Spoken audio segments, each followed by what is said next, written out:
Assalamualaikum warahmatullahi wabarakatuh. Bayangkan seorang budak miskin tanpa harta, tanpa pelindung, tapi imannya lebih kokoh dari gunung. Ditikam berkali-kali, tapi lisannya tetap mengucapkan la ilaha illallah. Inilah kisah Abu Fahitah, seorang hamba yang hina di mata manusia, namun mulia di sisi Allah. Semoga Allah menjadikan kita hamba-hamba yang teguh dalam iman, tidak tergoda oleh dunia, dan dimatikan dalam keadaan membawa kalimat tauhid, sebagaimana Abu Fahitah wafat dengan mulia.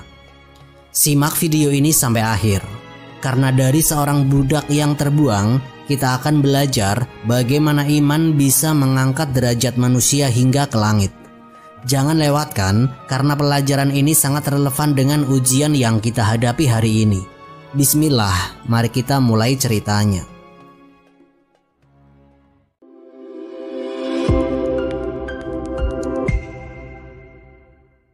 Latar belakang.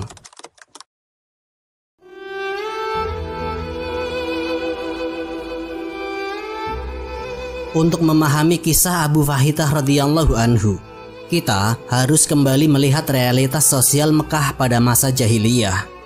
Di kota itu, struktur masyarakat terbagi ke dalam lapisan-lapisan yang sangat jelas.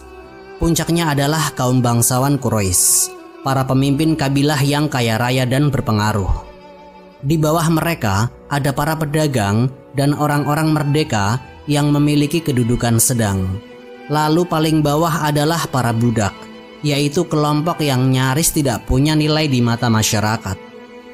Budak di masa itu bukan hanya pekerja kasar, tetapi benar-benar dianggap barang kepemilikan. Mereka bisa diperjualbelikan di pasar, diwariskan dari orang tua ke anak, atau bahkan dijadikan jaminan utang. Seorang budak tidak punya kehendak bebas. Semua keputusan hidupnya ditentukan oleh tuannya. Jika tuannya ingin menikahkannya, ia harus tunduk. Jika tuannya ingin menyiksanya, tidak ada hukum yang bisa melindunginya. Budak adalah manusia tanpa hak, hanya kewajiban. Dalam kondisi seperti ini, nama Abu Fahitah muncul dalam catatan sejarah Islam.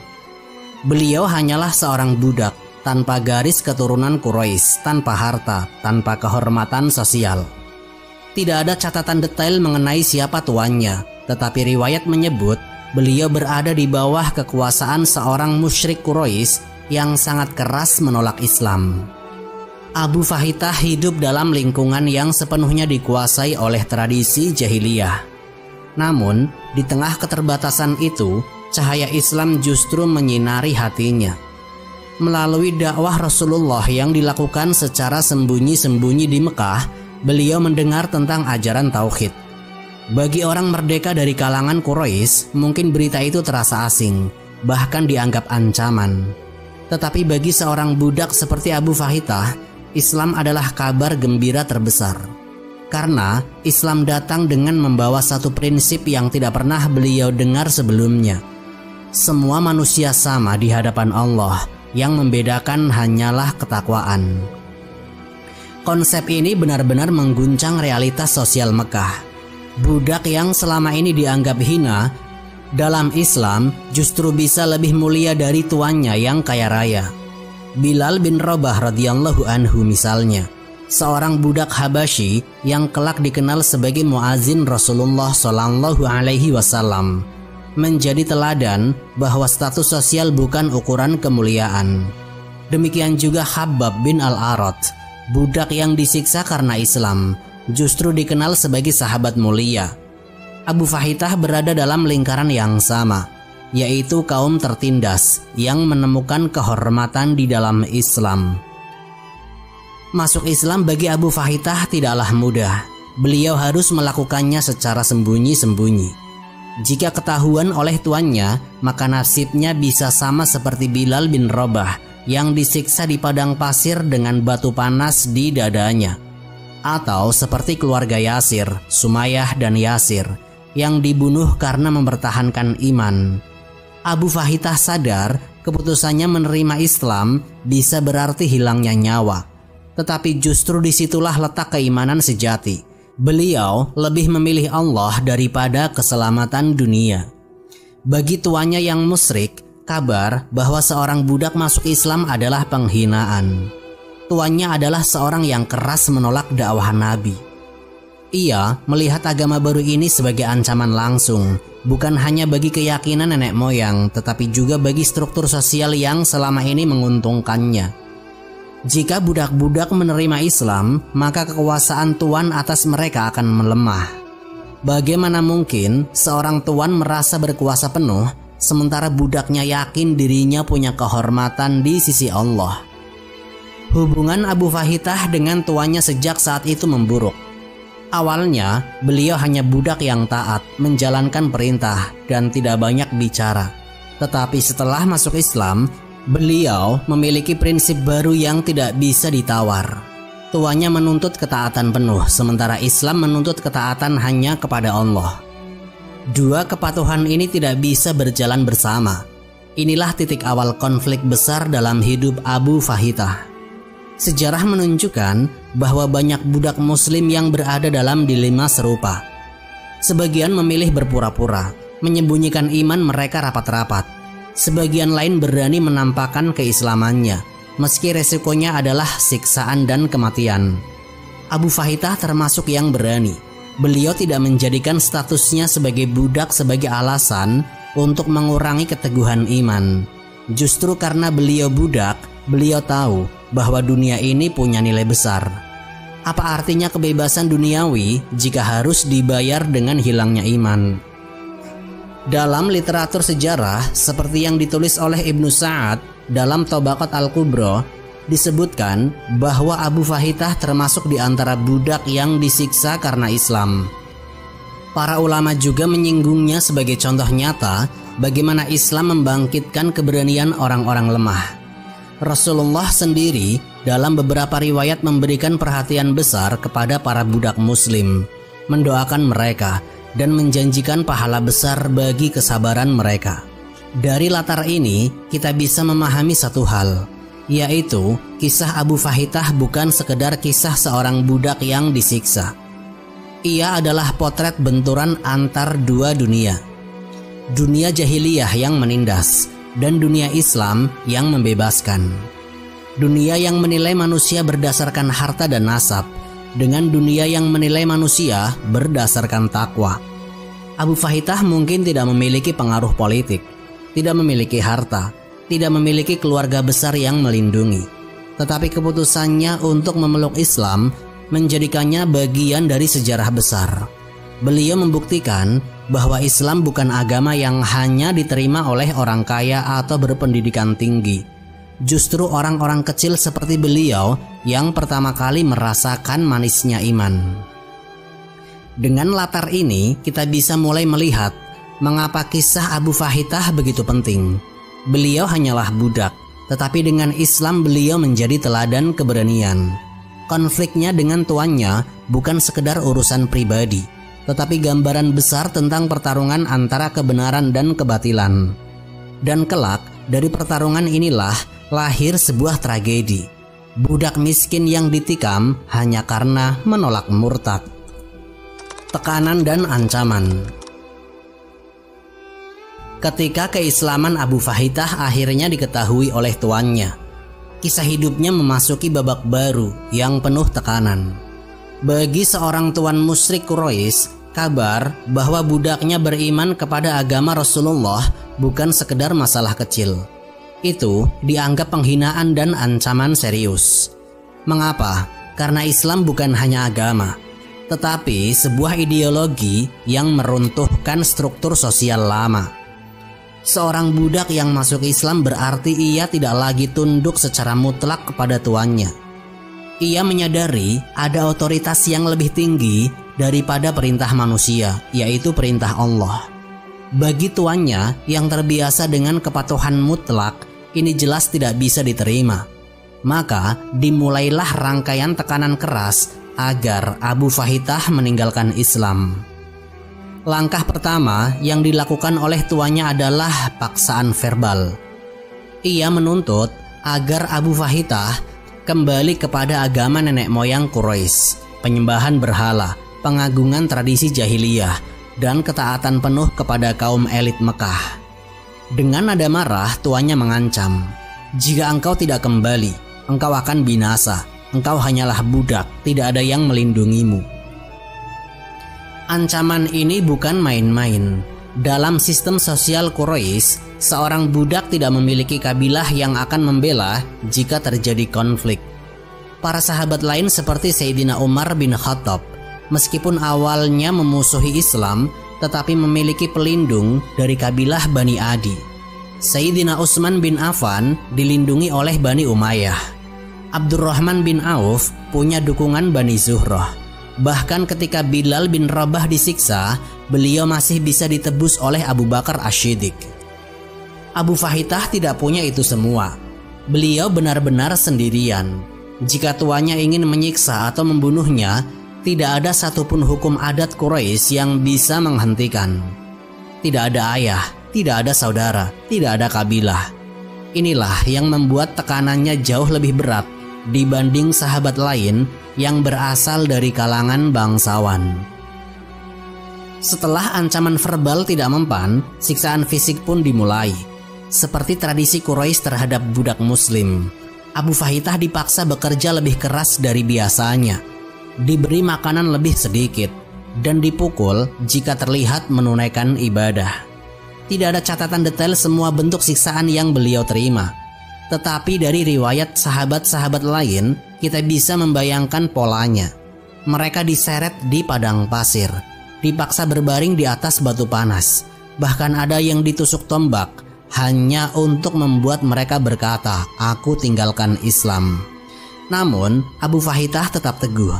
Beliau menolak dengan tegas untuk kembali kepada agama nenek moyang.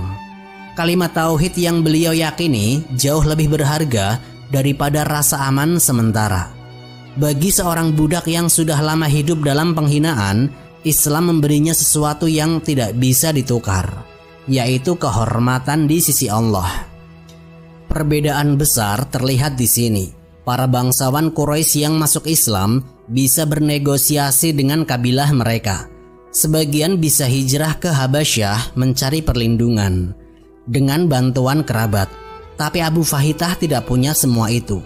Beliau hanya punya Allah. Tekanan dunia membuatnya semakin bergantung kepada iman. Sejarah mencatat bahwa kelompok sahabat yang paling menderita di Mekah adalah mereka yang lemah dan tidak punya pelindung.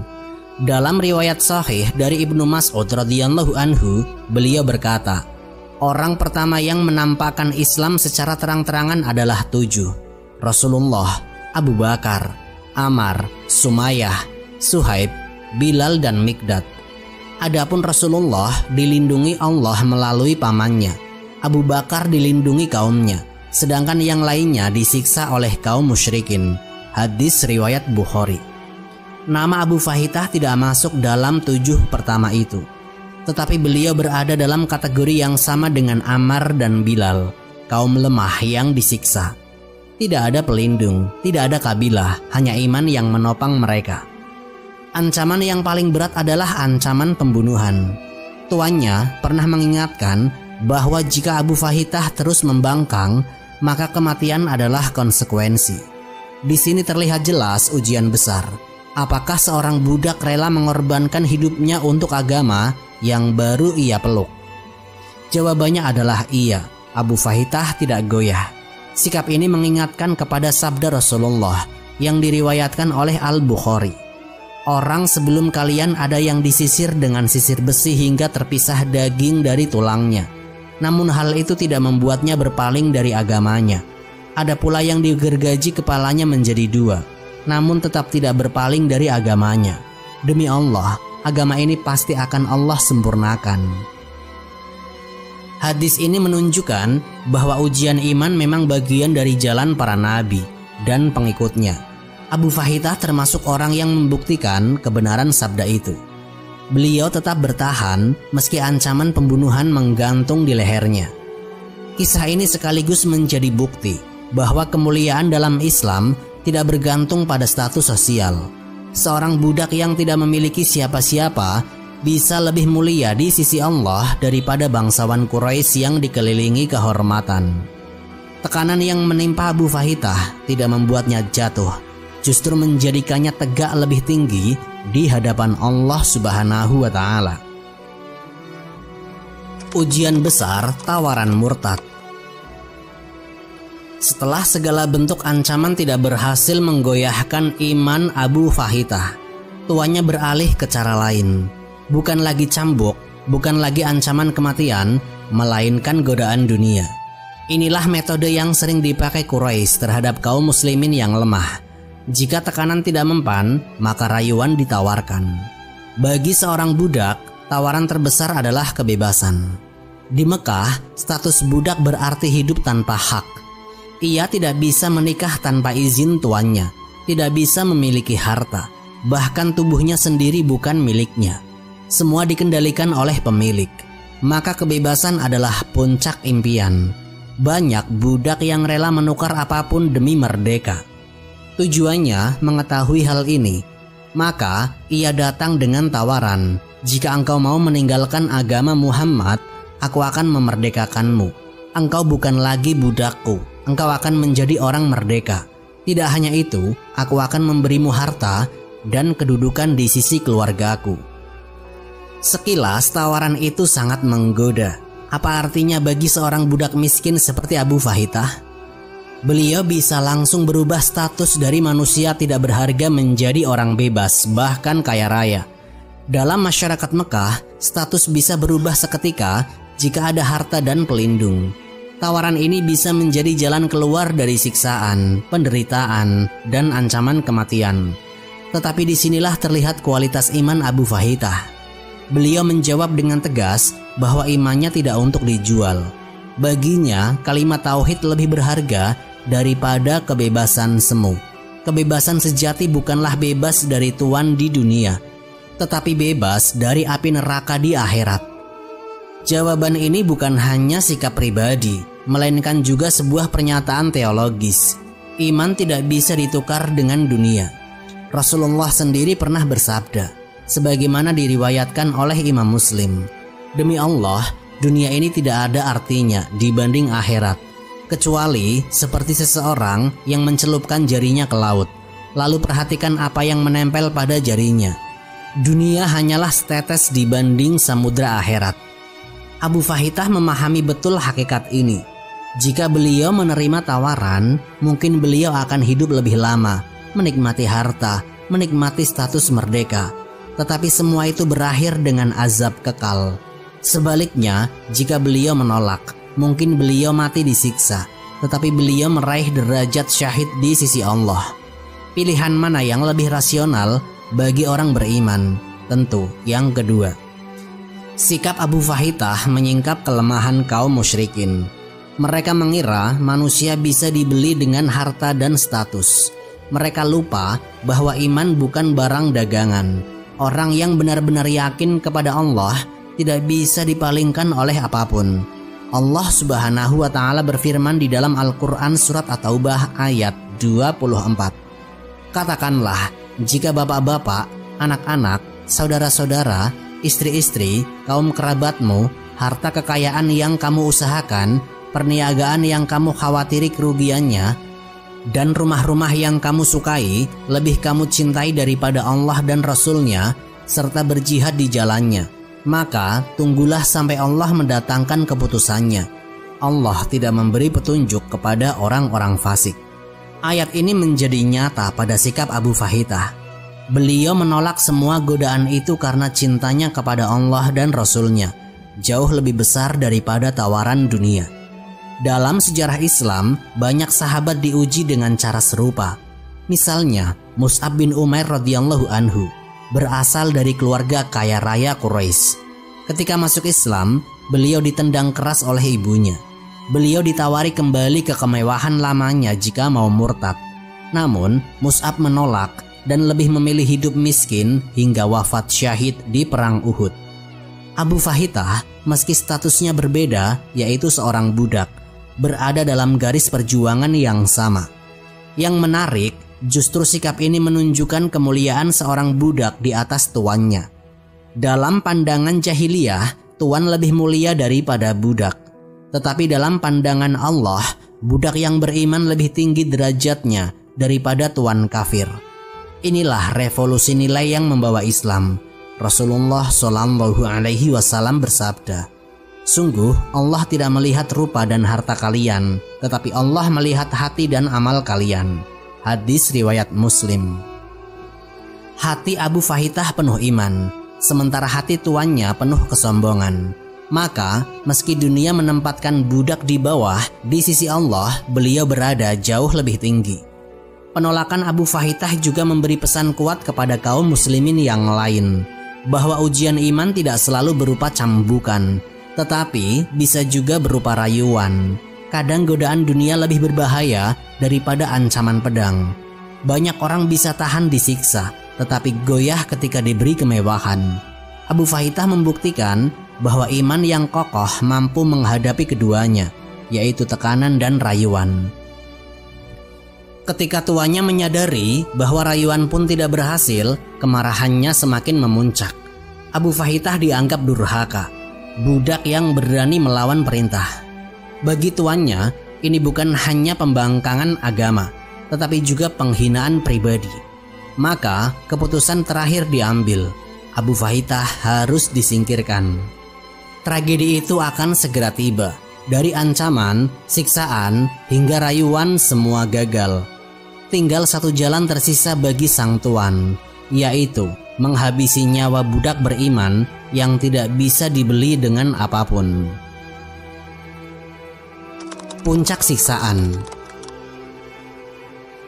Ketika segala cara gagal, baik ancaman maupun rayuan, tuannya mencapai puncak kemarahan. Seorang budak yang seharusnya tunduk total ternyata berani melawan. Lebih dari itu, penolakannya dilakukan dengan penuh keyakinan agama. Bagi tuannya, ini adalah penghinaan yang tidak bisa ditoleransi. Maka keputusan paling kejam pun diambil. Abu Fahitah harus disiksa hingga binasa.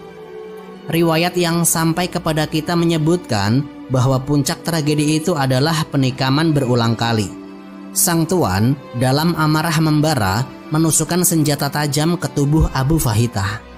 Tikaman itu bukan sekedar eksekusi, tetapi hukuman yang penuh kebencian. Ia ingin memastikan bahwa budak ini mati dengan cara paling menyakitkan. Bayangkan posisi Abu Fahitah.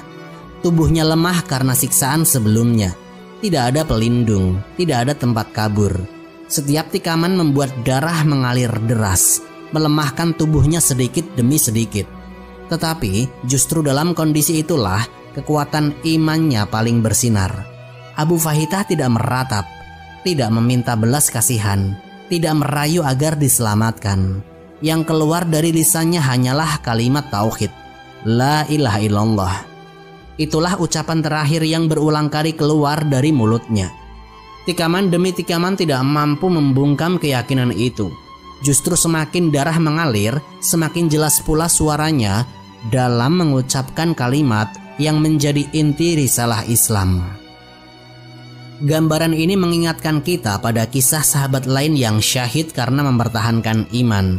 Sumayyah binti Hayat, ibu dari Ammar bin Yasir, ditikam oleh Abu Jahal hingga wafat hanya karena menolak murtad. Bilal bin Rabah meski tidak dibunuh, disiksa dengan batu besar di dadanya, tetap mengucapkan ahad, ahad. Semua itu menunjukkan pola yang sama, yaitu kaum lemah yang tidak punya pelindung, tetapi teguh di atas tauhid. Abu Fahitah termasuk dalam jajaran mulia itu. Seorang budak yang di dunia dianggap hina, tetapi Allah angkat derajatnya dengan kesyahidan. Beliau ditikam oleh manusia, tetapi disambut oleh para malaikat. Beliau dipandang rendah oleh tuannya, tetapi dimuliakan oleh Allah. Siksaan yang menimpa Abu Fahitah juga menunjukkan betapa kerasnya kebencian Quraisy terhadap kaum muslimin. Mereka tahu bahwa dakwah Rasulullah semakin mengakar, terutama di kalangan orang-orang lemah. Maka cara yang mereka pilih adalah menebar teror, berharap dengan itu orang lain gentar. Namun yang terjadi justru sebaliknya. Keteguhan orang-orang seperti Abu Fahitah menjadi inspirasi bagi kaum muslimin yang lain. Bagi sahabat yang lain, berita tentang syahidnya Abu Fahitah menjadi penguat iman. Mereka melihat bahwa budak sekalipun yang tidak punya apa-apa rela mengorbankan nyawanya demi tauhid. Jika seorang budak bisa seteguh itu, bagaimana mungkin mereka yang punya kedudukan lebih tinggi goyah? Pelajaran penting lain dari tragedi ini adalah bagaimana Islam memuliakan manusia, terlepas dari status sosialnya. Di mata Quraisy, Abu Fahitah hanyalah budak tidak berarti, tetapi di mata Allah, beliau syahid yang martabatnya jauh lebih tinggi daripada tuannya yang kafir. Nabi pernah bersabda, orang-orang miskin akan masuk surga 500 tahun lebih dahulu daripada orang-orang kaya. Hadis riwayat At-Tirmidzi. Hadis ini menggambarkan betapa kemuliaan akhirat tidak diukur dari dunia. Siksaan dan syahidnya Abu Fahitah menjadi bukti nyata. Status budak yang hina di dunia berubah menjadi kemuliaan agung di akhirat. Inilah makna firman Allah dalam Quran surat Al-Hujurat. Sesungguhnya yang paling mulia di antara kalian di sisi Allah adalah yang paling bertakwa. Abu Fahitah meski tubuhnya penuh luka tikaman, pada hakikatnya berdiri sebagai orang yang paling mulia di hadapan Allah. Tragedi penikaman itu menutup perjalanan hidupnya di dunia, tetapi membuka jalan keabadian di sisi Allah. Beliau meninggalkan pesan yang sangat jelas. Iman tidak boleh ditukar dengan keselamatan semu. Bahkan jika tubuh harus hancur, iman tetap harus tegak. Dengan wafatnya Abu Fahitah, kita belajar bahwa Islam mengangkat martabat seorang budak lebih tinggi daripada kedudukan tuannya yang kafir. Inilah revolusi nilai yang tidak pernah dikenal dalam peradaban sebelumnya. Seorang budak bisa menjadi pahlawan, seorang miskin bisa menjadi teladan, karena ukuran kemuliaan hanyalah takwa. Wafat dalam kemuliaan. Inilah makna kemuliaan yang sejati. Abu Fahitah di dunia adalah seorang budak. Beliau tidak punya hak untuk menentukan jalan hidupnya sendiri, tidak punya posisi terhormat di masyarakat Quraisy. Tetapi begitu beliau memilih untuk mati dalam keadaan beriman, Allah membalikan seluruh keadaan. Dalam pandangan langit, Abu Fahitah lebih mulia daripada tuannya yang musyrik, lebih terhormat daripada para bangsawan Quraisy yang menyombongkan diri dengan harta dan keturunan. Rasulullah Shallallahu Alaihi Wasallam dalam banyak hadis menegaskan bahwa kemuliaan seorang hamba tidak diukur dari status sosial. Dalam Sahih Muslim disebutkan sabda beliau, sesungguhnya Allah tidak melihat kepada rupa dan harta kalian, tetapi Allah melihat kepada hati dan amal kalian. Hadis ini menjadi gambaran nyata pada kisah Abu Fahitah, seorang budak yang dihinakan di hadapan manusia. Ternyata justru ditinggikan derajatnya oleh Allah karena hati dan amalnya yang lurus. Dengan wafatnya Abu Fahitah, kita belajar bahwa syahid bukan hanya milik para panglima perang yang memimpin pasukan besar. Syahid juga bisa menjadi milik seorang hamba sederhana yang tidak pernah memegang pedang, tidak pernah tampil di medan perang, tetapi mempertahankan iman dalam kondisi paling sulit. Abu Fahitah menunjukkan bahwa harga iman jauh lebih tinggi daripada kemerdekaan dunia. Beliau menolak kebebasan palsu yang ditawarkan tuannya, lalu memilih kemerdekaan sejati di sisi Allah. Para ulama menyebutkan bahwa derajat syahid itu berlapis-lapis. Ada yang syahid karena gugur di medan perang, ada yang syahid karena menolak murtad, ada pula yang syahid dalam perjuangan mempertahankan kehormatan dan kebenaran. Abu Fahitah termasuk dalam golongan syuhada yang mulia itu. Meski namanya tidak sepopuler Sayyidina Bilal bin Rabah dan Khabbab bin Al-Arat, namun hakikatnya semua mereka berdiri di atas prinsip yang sama, iman yang tidak bisa ditukar dengan dunia. Pelajaran penting lainnya, kematian bukan akhir, tetapi pintu menuju kehidupan abadi. Abu Fahitah mungkin mati ditikam oleh tuannya, namun di sisi Allah, beliau hidup dengan penuh kemuliaan. Firman Allah dalam surat Ali Imran ayat 169 menyatakan, "Janganlah kamu mengira bahwa orang-orang yang gugur di jalan Allah itu mati. Bahkan mereka hidup di sisi Tuhannya dengan mendapat rizki." Ayat ini benar-benar mencerminkan kondisi Abu Fahitah. Manusia Quraisy mungkin melihatnya sebagai budak yang mati sia-sia. Tetapi di sisi Allah, beliau sedang menikmati kemuliaan yang tidak bisa dibeli oleh siapapun. Maka, wafatnya Abu Fahitah memberikan pelajaran bagi kita semua. Jangan pernah meremehkan diri sendiri karena status sosial, pekerjaan, atau keadaan dunia. Allah menilai kita bukan dari itu semua, melainkan dari keteguhan iman dan amal soleh. Seorang budak yang rela mati demi mempertahankan akidah bisa lebih tinggi derajatnya daripada bangsawan yang penuh harta tetapi kufur kepada Allah. Kisah ini juga menjadi pengingat bahwa perjuangan mempertahankan iman tidak selalu mudah. Kadang datang dalam bentuk ancaman halus, kadang dalam bentuk tawaran duniawi, dan kadang dalam bentuk kekerasan fisik yang brutal. Tetapi siapa yang teguh, dialah yang akan mendapatkan kemuliaan sejati. Abu Fahitah telah membuktikan hal itu. Beliau mungkin wafat dalam keadaan tubuh penuh luka, tetapi wajahnya berseri-seri karena memegang janji Allah. Beliau meninggalkan dunia dalam kondisi hina menurut manusia, namun disambut malaikat dalam kemuliaan. Seorang budak dunia kini menjadi orang yang merdeka di sisi Rabb semesta alam. Wallahu a'lam bishawab. Semoga kisah ini memberikan manfaat dan menjadi pengingat bagi kita semua untuk terus memperbaiki diri serta meningkatkan ketaatan kepada Allah Subhanahu wa Ta'ala. Lebih dan kurangnya mohon dimaafkan. Yang benar datangnya dari Allah Subhanahu wa Ta'ala. Khilaf atau keliru itu datangnya dari saya pribadi sebagai manusia biasa. Sampai jumpa di kisah-kisah inspiratif berikutnya. Akhirul kalam, wassalamualaikum warahmatullahi wabarakatuh.